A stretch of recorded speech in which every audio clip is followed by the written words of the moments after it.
2 juga gitu. Makanya hari ini kita akan ngobrolin, mengenai, apa sih yang sebetulnya terjadi ya dengan, sengketa atau rebutan pulau Mmm, antara Aceh dan Sumatera Utara juga. mhm. Langsung dengan narasumber yang luar biasa juga hari ini ada Bang Rifki Nizami Karsayuda, Ketua Komisi 2 DPR RI. Selamat Selamat sore. sore, Selamat sore teman-teman. Bang Rifki, terima kasih Bang loh Rifki. menerjang tendean yang kemacetan yang luar biasa hari ini ke sini. Iya, kehormatan bagi saya bisa ke sini. Nah, bisa aja Bang Oke. Rifki.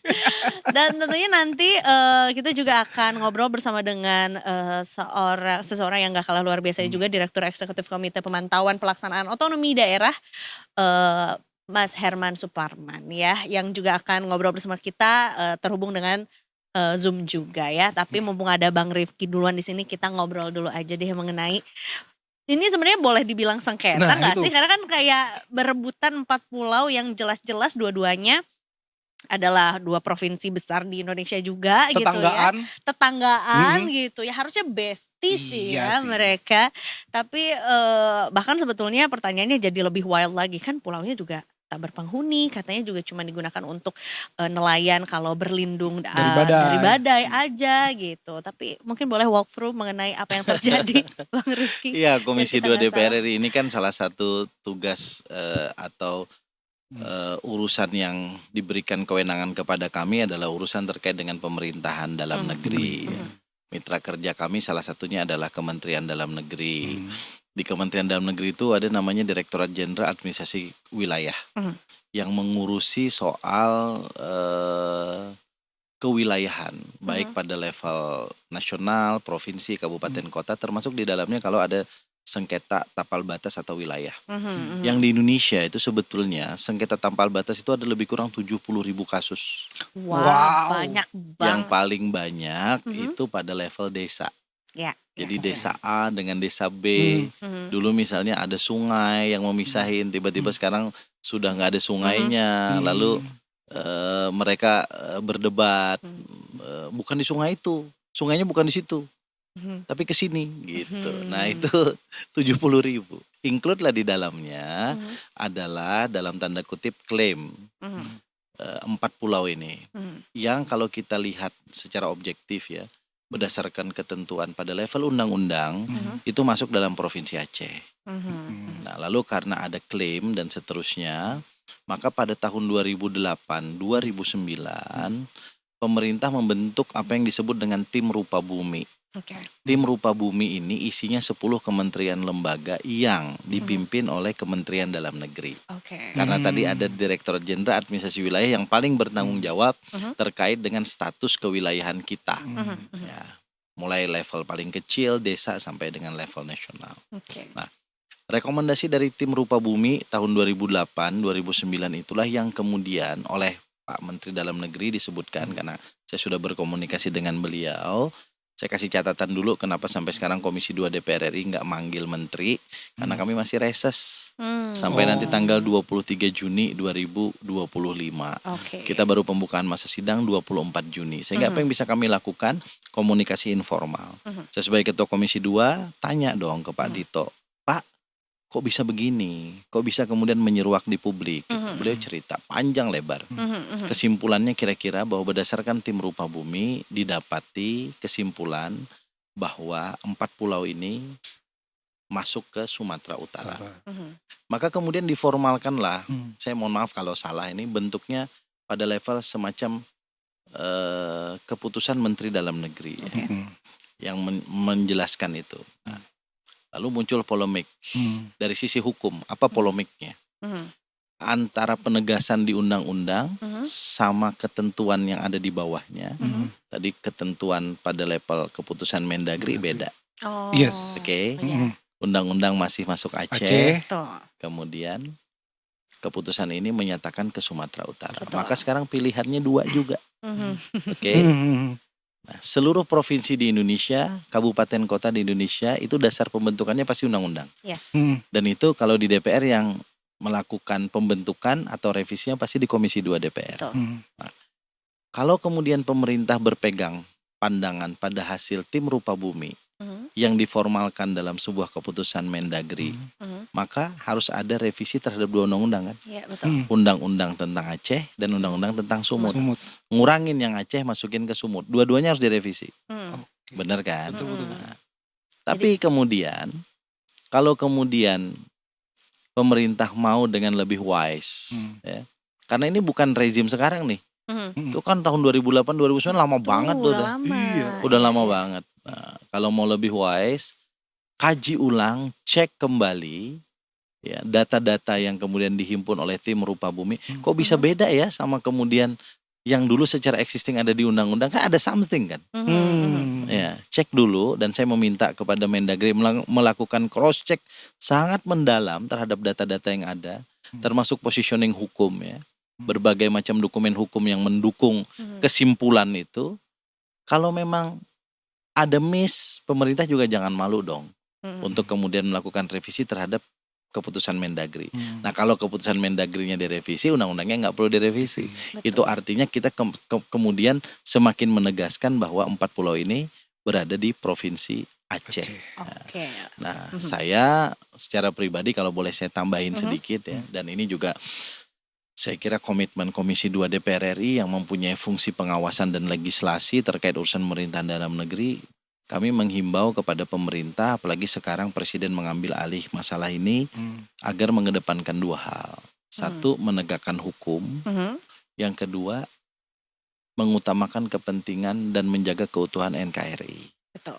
Jangan sampai kemudian kita gegabah dan ini kemudian memicu tensi tinggi hubungan Jakarta-Aceh yang dulu pernah berpuluh-puluh tahun bersitegang. Mhm. Kita alhamdulillah mendapatkan kesempatan ada MOU Helsinki Mhm. tahun 2004, 2006 kita keluarkan Undang-Undang Pemerintahan Aceh nomor 11 2006, kita beri special otonomi atau otonomi khusus ke Aceh. Mhm. Aceh sekarang damai. Mohon maaf teman-teman yang dulu kita sebut dengan Gerakan Aceh Merdeka sekarang menjadi bagian integra dari pemerintahan kita. Hanya karena masalah 4 pulau ini jangan sampai tensinya naik lagi. Betul. Maka NKRI menurut saya adalah sesuatu yang harus kita perjuangkan dalam rangka kita menyelesaikan masalah ini. Setuju banget. Jadi jangan sampai polemik ini malah jadi melebar kemana-mana gitu dan malah memicu sesuatu yang baru juga. Mohon maaf Bang, kita akan beralih dulu karena Boleh. ternyata Mas Herman nih sudah bergabung bersama dengan kita juga melalui Zoom ya. Mas Herman, selamat sore. Selamat sore Mbak Ija, Mas Afif ya. Iya Iya. betul. Selamat sore Bang Rifki. Selamat Selamat sore Bang kembali. Herman, apa kabar? Kabar baik, Bang Ketua. Siap. Udah Bang ketua lagi. Iya, Emang luar ketua sih. biasa. Kalau ketua A-nya 1 masih mending. Kalau nanti udah panjang ketua, wah, itu.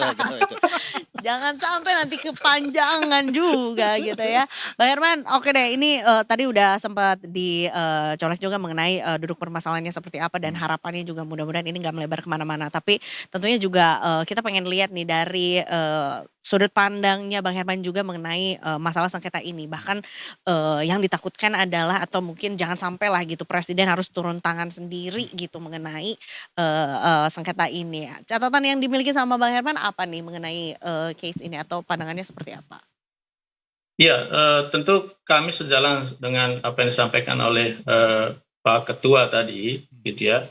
Karena kami melihat problem terkait dengan penentuan status keempat pulau antara Provinsi Aceh dengan Sumatera Utara ini, kami melihatnya itu pada 2 level sebetulnya, Mas Afif dan juga Mbak Ija gitu ya. Pertama di sisi kepastian kebijakan, gitu ya. Karena kalau kita mau melihat batas-batas daerah atau batas-batas wilayah, satu-satunya panduan kita sebetulnya itu kan adalah Undang-Undang Pembentukan Daerah, gitu ya. Dan dalam hal ini karena yang bersengketa itu adalah Provinsi Aceh dan juga Sumatera Utara, tentu rujukan kita itu di Undang-Undang Pembentukan Provinsi Aceh dan juga Undang-Undang Pembentukan Sumatera Utara, gitu ya. Dan kalau kita dalam perjalanan sejarahnya, Undang-Undang Pembentukan kedua provinsi ini kan mengalami beberapa perubahan gitu ya. Dari 1948, 56, kemudian 2006 untuk Aceh gitu ya. Bahkan terbaru kalau nggak salah Pak Ketua untuk Provinsi Sumatera Utara sendiri kan ada perubahan ya di 2023 kalau nggak salah, gitu, Betul. 2023-2024 gitu ya, Betul. terkait dengan revisi atas Undang-Undang Pembentukan Provinsi Aceh dan Sumatera Utara maksud kami gitu ya. Dan dalam kedua undang-undang itu sudah diatur soal batas-batas wilayah gitu ya. Bahkan kalau kita mau turun lagi ke level kabupaten, kita juga bisa lihat di Undang-Undang Pembentukan Kabupaten Aceh Singkil dan juga Kabupaten Tapanuli Tengah. Hanya sayangnya, Pak Ketua, kami melihat kalau kita berreferensi pada keempat undang-undang ini, batas-batas yang ditetapkan di dalam keempat undang-undang ini tampaknya masih sangat umum, gitu ya. Kita bisa cek misalnya di Provinsi Aceh, di misalnya batas utara, tengah, selatan itu hanya misalnya Selat Malaka berbatasan dengan Provinsi Sumatera Utara, gitu ya. Sementara titik persisnya itu di mana, itu juga kita tidak melihat secara pasti di dalam Undang-Undang Pembentukan Daerah ini, gitu ya. Begitupun juga Undang-Undang Pembentukan Provinsi Sumatera Utara, Aceh Singkil dan juga Tapanuli Tengah.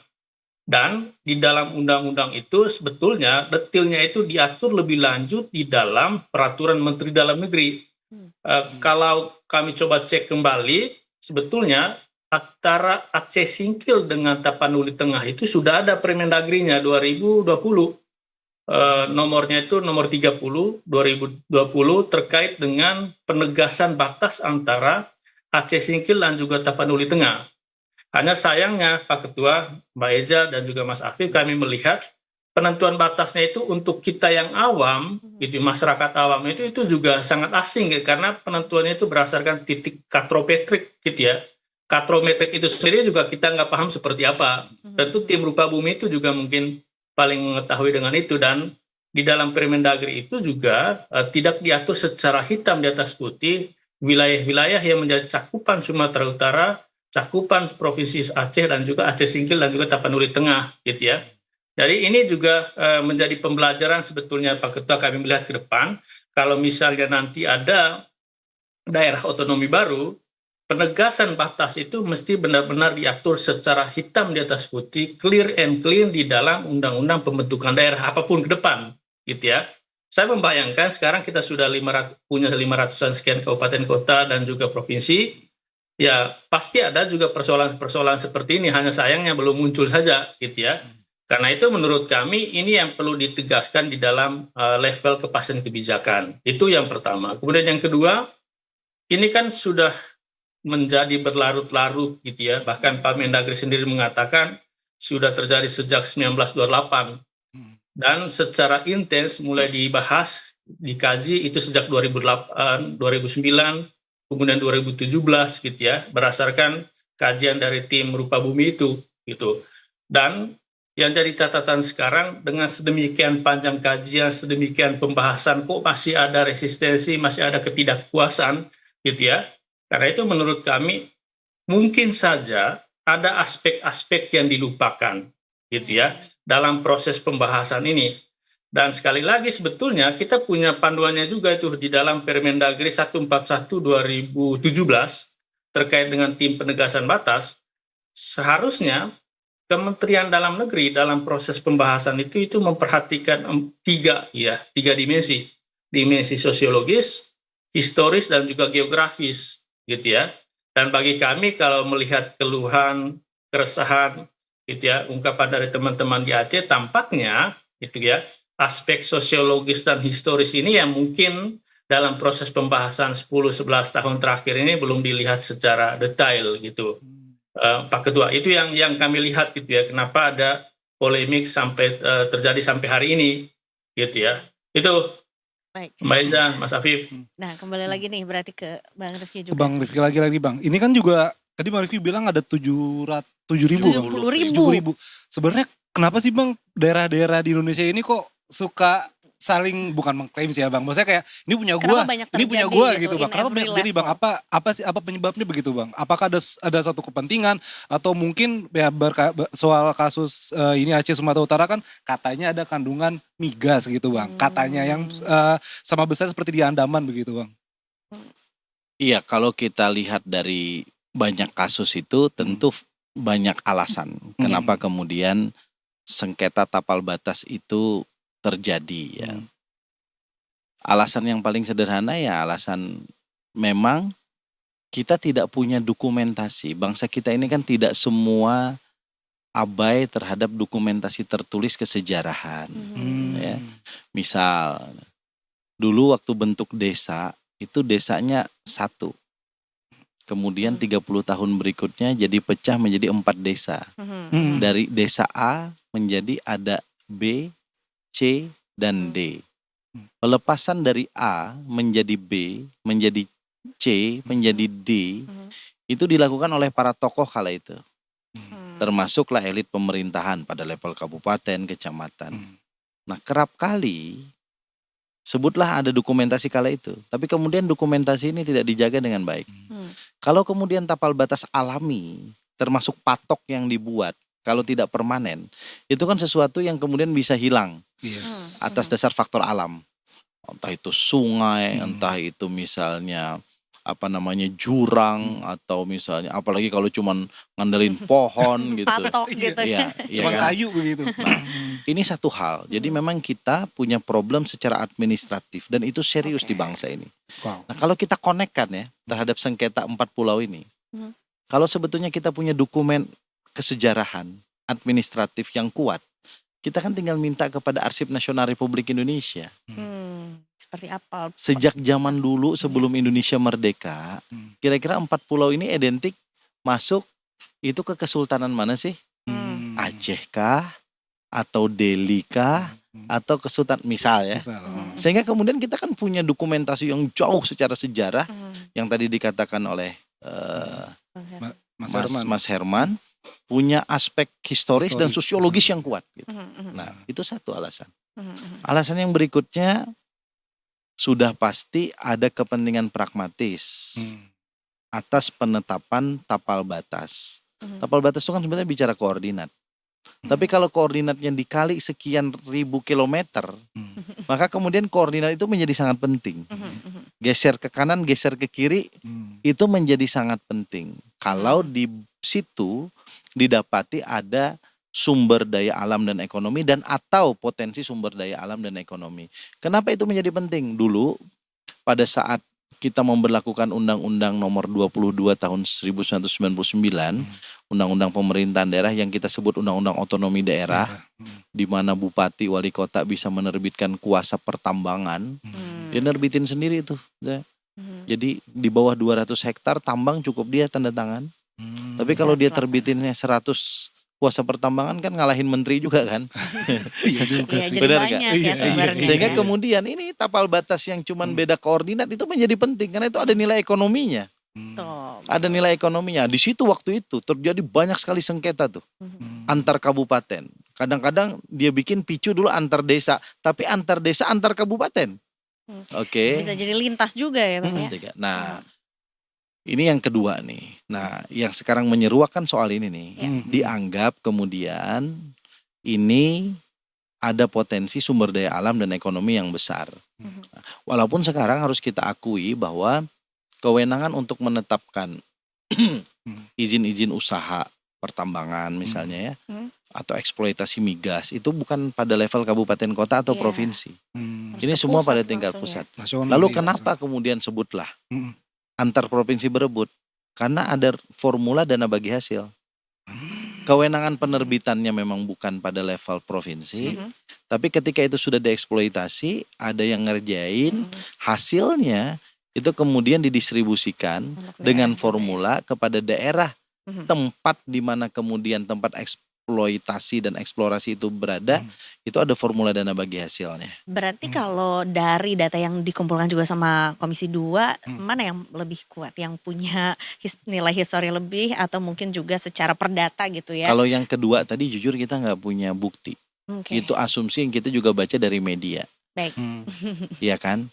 Tetapi menurut saya pemerintah, apalagi presiden sekarang mengambil alih, presiden bisa melihat dengan helikopter view yang lebih luas. Lebih tinggi. Beliau bisa menggunakan seluruh kekuasaan yang beliau miliki, yang diberikan oleh konstitusi untuk mengecek ini semua.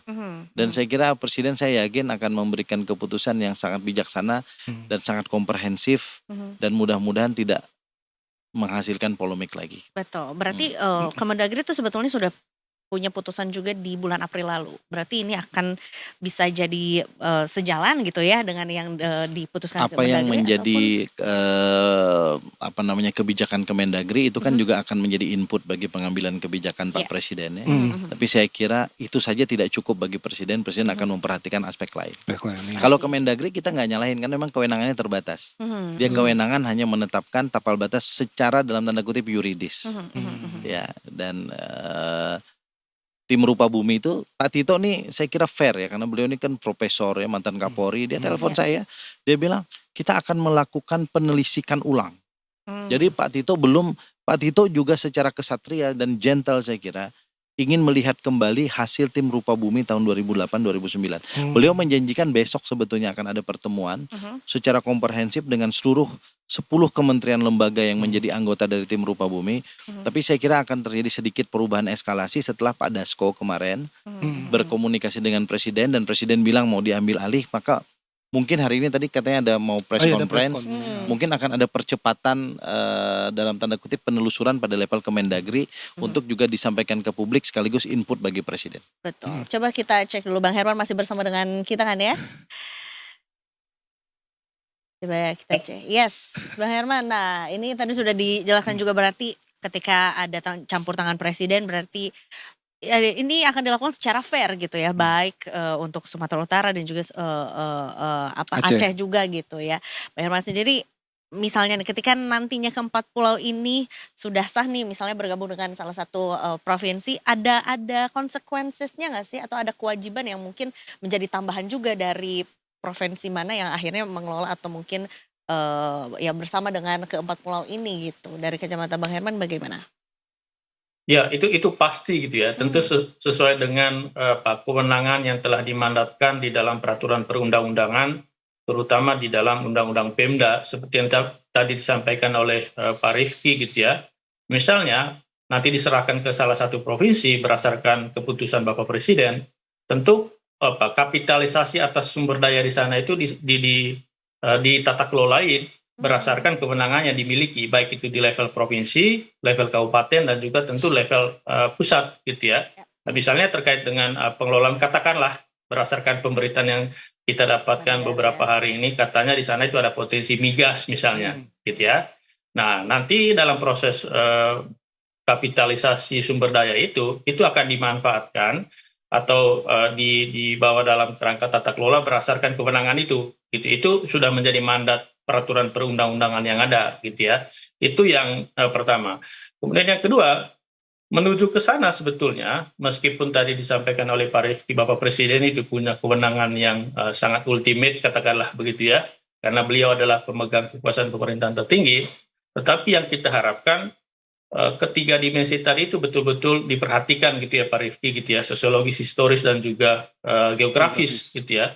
Karena dalam proses pengambilan keputusan itu tidak hanya mempertimbangkan salah satu pihak gitu ya, misalnya Provinsi Aceh, tetapi juga mempertimbangkan kepentingan dari Sumatera Utara, karena biar bagaimanapun Sumatera Utara tentu berpegang pada keputusan Menteri Dalam Negeri gitu ya. Karena itu sebetulnya kami sepakat kalau yang tadi disampaikan oleh Pak Mendagri itu kita mulai dari titik awal agar proses pengkajian, riset, kemudian partisipasi publik itu benar-benar dijalankan dengan partisipasi bermakna, sehingga keputusan Bapak Presiden itu benar-benar itu mempertimbangkan segala aspek itu, sehingga ke depan kita tidak lagi akan menemui konflik sengketa serupa baik antara Aceh dan juga Sumatera Utara, maupun juga mungkin juga terjadi di daerah-daerah lain.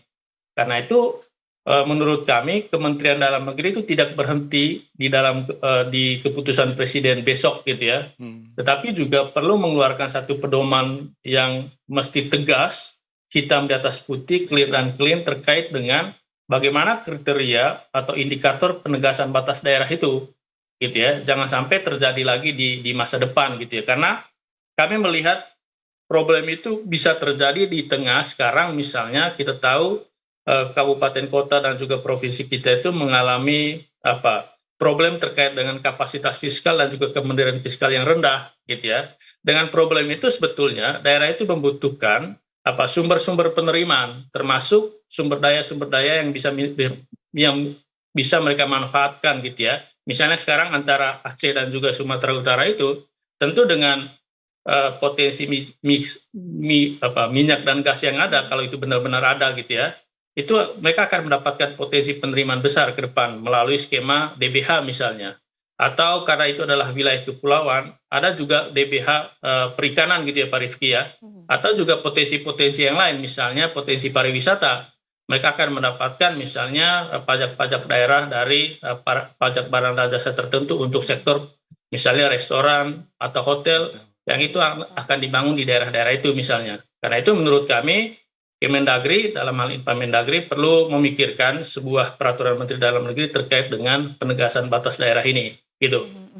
Apa yang mau Bang Herman dorong gitu biar polemik ini tuh bisa segera usai, karena kayaknya mungkin bagi publik juga udah cukup berlarut nih antara dua provinsi ini.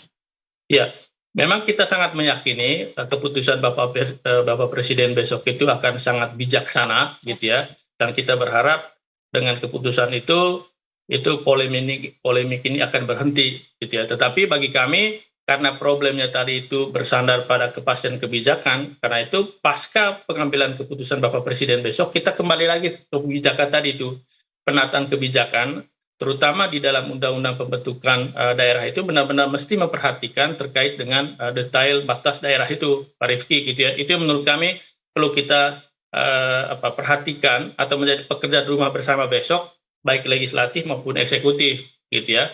Kemudian yang kedua, pasca pengambilan keputusan juga menurut kami perlu penyebarluasan informasi secara simetris gitu ya, transparan kepada semua pihak gitu, tidak hanya antara masyarakat Aceh dan juga Sumatera Utara, tapi juga kepada publik di Indonesia gitu ya. Karena kalau kita lihat percakapan di media sosial ini Pak Rifki, itu tidak hanya antara Sumatera Utara dan juga Aceh, bahkan seluruh masyarakat Indonesia gitu ya. Karena itu kita membutuhkan informasi yang benar-benar jelas dari pemerintah pusat, baik dari Bapak Presiden sendiri maupun dari Mendagri gitu. Baik. Terima kasih banyak Bang Herman juga atas Terima kasih Bang Herman. Iya, kayak kuliah gitu ya. Jadi beneran nggak bagi saya pribadi Bang, gitu jadi kayak tahu kalau misalnya Indonesia tuh memang nggak mudah begitu untuk memetakan suatu daerah gitu. Tadi juga Bang Herman bilang ada sosiologisnya, ada historinya, bahkan apalagi negara kita kesukuan kan. Banyak sekali gitu kan Bang. Jadi ya selamat berjuang Bang Rifki. Selamat berjuang. Mas Herman terima kasih banyak sudah bergabung bersama kami Mas. Kang Herman, nuhun, makasih. Nuhun Bang. Terima kasih Mas Alfi, Mbak Reza. Terima kasih. Berarti Pak ini Ketua. Ya, siap. berarti kita masih bersama dengan Bang Rifki juga. Berarti kita tinggal menantikan Ya, sebetulnya kalau 1 ya. jam lagi jadi penyiar juga di sini. Iya. Masalahnya kita jadi nggak Bang ada Rifki kan lah masa bahannya. lalu kayaknya. Kayak mau coba detik sore abis ini. Jangan dong, jangan didepak kitanya. Berarti kita tinggal menantikan ya Bang ya, apa putusan yang akan, termasuk juga hari ini akan dijelaskan juga oleh Kemendagri gitu ya melalui konferensi pers, dan kemudian keputusan yang ini sudah sampai ke presiden juga dan akan diputuskan begitu ya?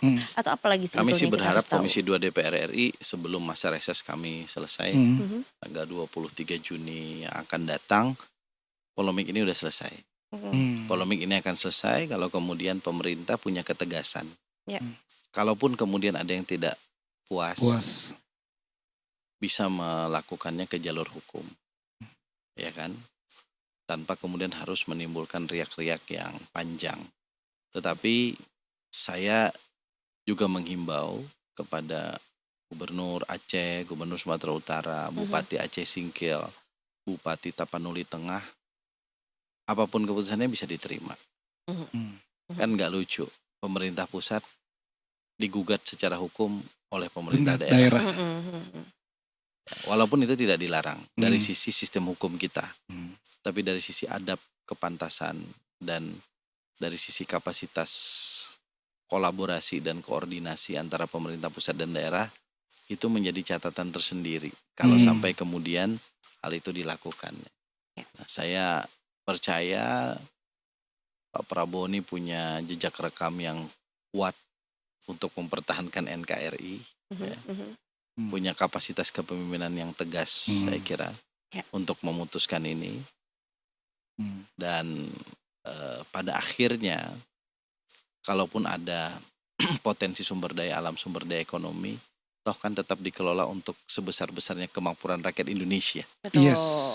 ini bukan polemik kita dengan negara lain. Betul banget Bang. Ini polemik antar kamar di dalam satu rumah. Nah itu dia. Nah, ya tinggal diaturlah oleh bapak kita. Iya. Ya, ini batas dinding anak pertama dan anak kedua. Kira-kira gimana baiknya? Iya kan betul gitu. Bang. Tetangga gitu, bahkan kalau Iya. tetangga kayaknya bukan tetangga, harusnya udah bestie Kalau- tadi aku bener, di awal iya. tuh udah Jadi kalau bestie di dilihat dari sebelahan. sejarah ya, kan kita Iya. tahun 45 ketika kita merdeka, Mhm. itu Republik Indonesia ini cuma punya 8 provinsi kan. Mhm. Iya ketika itu. Salah satunya provinsi Sumatera kan. Jadi Iya. jadinya dulu jadi satu. Mhm. Kemudian pecah lagi menjadi puluhan provinsi. Hmm. Masih jadi satu tuh namanya Provinsi Sumatera bagian utara. Mhm. Kalau bukan. Kalau nggak salah Aceh duluan, kemudian baru dikerdilkan menjadi Sumatera. Sumatera Sumatera. bagian utara Hmm. gitu. Nah, jadi saya kira sejarah ini sejarah yang kemudian harusnya Hmm. menjadikan kita semua mengintrospeksi diri atas peristiwa ini, termasuk daerah-daerah lain yang juga dalam tanda kutip masih berebut Iya. tapal batas. Iya. Mhm. Mhm. Mudah-mudahan bisa diselesaikan. Nah, pada level kami di DPR, kami tentu akan mensupport seluruh kebijakan pemerintah, dan saya berterima kasih ke Kang Herman dan kawan-kawan tadi yang mengingatkan kepada kami agar di dalam undang-undang pembentukan provinsi dan kabupaten kota itu kalau perlu ditulis koordinatnya. Betul. Nah, Biar kalau exact gitu, tepat biar gitu ya. exact gitu. Mhm. Dan sebelum ditulis koordinatnya di undang-undang, para pihak diundang dulu untuk tanda tangan. Nah, Biar ada dokumen, dan Betul. dokumennya kita simpan dalam Arsip Arsip Nasional Nasional Republik Indonesia. Betul Bang. Betul, Betul, biar betul, betul. jelas semuanya juga, dan Iya, tentunya gitu juga ya, cocok ya. Cocok Iya, banget. cocok. Kalau gitu boleh diketok? Iya. Jadi kita lagi yang nentuin. Janganlah, kita nantikan aja karena tentunya kita percaya bahwa keputusan yang akan diberikan juga akan sebijak-bijaknya tadi Betul. seperti yang sudah Seadil-adilnya. seadil-adilnya, Betul, se-fair mungkin juga ya, dan mudah-mudahan ini bukan menjadi pemicu riak-riak lainnya lah, jangan sampai jangan gitu sampai. ya, apalagi masih sama Jangan, Indonesia jangan, juga ya. ya. Ini seru sekali sebetulnya ngobrol sama Bang Rifki, jadi kita kebawa chill gitu ya. Bener iya. Kebawa santai Padahal gitu. topiknya kayak sengketa. Iya, panas Saya nggak gitu. ada lawan ya kan. Nah, ternyata Iya. Bang Rifki sama Mas Herman juga, sama Kang Herman asik juga. Kayak kuliah gua rasanya bener. Iya betul ya, jadi kita di Jangan walkthrough. kelamaan. Iya. Karena kita belum berhak menerbitkan ijazah. Jangan dong ya. Nanti jangan-jangan kita minta tambahan SK lagi kalau gitu ya. Baiklah, tapi tentunya banyak ya Bang ternyata kasus yang seperti ini juga di Indonesia ya, 70.000 tadi sempat di-mention juga. Apakah ada kasus sejenis yang sebetulnya sudah sempat terjadi tapi selesai gitu? Kalau dalam catatan kita- Kemendagri Mhm. udah lebih dari 20% yang selesai. Oke. Oke. Dan ini kan sebetulnya oleh Kemendagri juga dianggap selesai. Iya, Oh iya, yang iya. dia menentukan Sumatera Utara itu kan? Iya, iya. Di level provinsi juga kah Bang? Atau mungkin di level lain? Ada level provinsi, Mhm. ada level kabupaten. Yang paling banyak level desa. Iya. Level desa, iya. Iya. Kan